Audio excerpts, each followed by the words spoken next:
ঘরোয়া পদ্ধতিতে এগ বিরিয়ানি বানানোর জন্য প্রথমে আমরা ভাতটা করে নেব। ভাতের জন্য এখানে জল বসিয়ে দেওয়া হয়েছে। এই জলের মধ্যে তেজপাতা আর গোটা গরম মশলা, দুটো এলাচ আছে, কিছু লবঙ্গ আছে, কিছুটা দারচিনি আছে, এটা দিয়ে দিলাম। জল ও চালের পরিমাণ অনুযায়ী এখানে নুনটাও দিয়ে দিচ্ছি।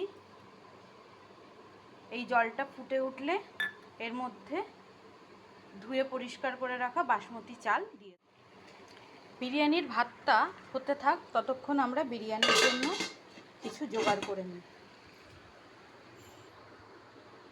এগ বিরিয়ানির মশলাটা বানানোর জন্য এখানে কিছু পেঁয়াজ কুচি নিয়ে নিয়েছি,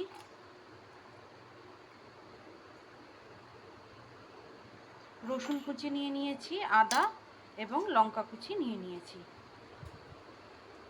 এইগুলো একটা পেস্ট তৈরি করে নেব। বিরিয়ানির ভাতটা হতে হতে আমি এখানে কিছু বেরেস্তা ভেজে নেব।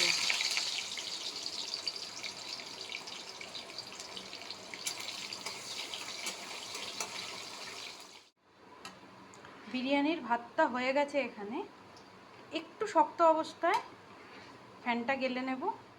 বেরেস্তা ভাজা হয়ে গেছে, আমি তুলে নিয়েছি। ওই তেলেই এখন ডিমটা, আলুটা নুন হলুদ মাখিয়ে রেখেছি, ভেজে নেব।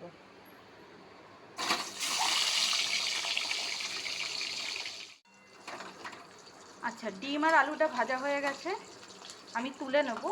আর আমি একটু আগে এর মধ্যে কাশ্মীরি লঙ্কা গুঁড়ো দিয়েছি বলে এরকম জিনিসটা লাল দেখতে। ডিম আলুটা তুলে নিয়েছি, ওই তেলে আমি একটুখানি ঘি দিয়ে দেব।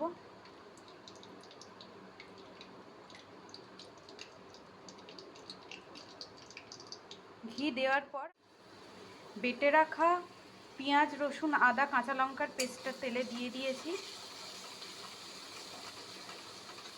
এদের কাঁচা গন্ধ যতক্ষণ না যায় ততক্ষণ এটাকে কষতে থাকবো। এবং পেস্টটা কিছুক্ষণ নাড়ার পরে আমি এখানে কিছু শুকনো মশলা, গুঁড়ো মশলা দিয়ে দিচ্ছি। এখানে আছে হলুদ, জিরে গুঁড়ো, গোলমরিচ গুঁড়ো, লঙ্কা গুঁড়ো আর পরিমাণ মতো নুন। জানি বিরিয়ানিতে হলুদ গুঁড়ো দেয় না, কিন্তু আমরা একটু হলুদ গুঁড়ো দিই বিরিয়ানি। অল্প অল্প জল দিয়ে মশলাটাকে খুব ভালো করে কষাবো।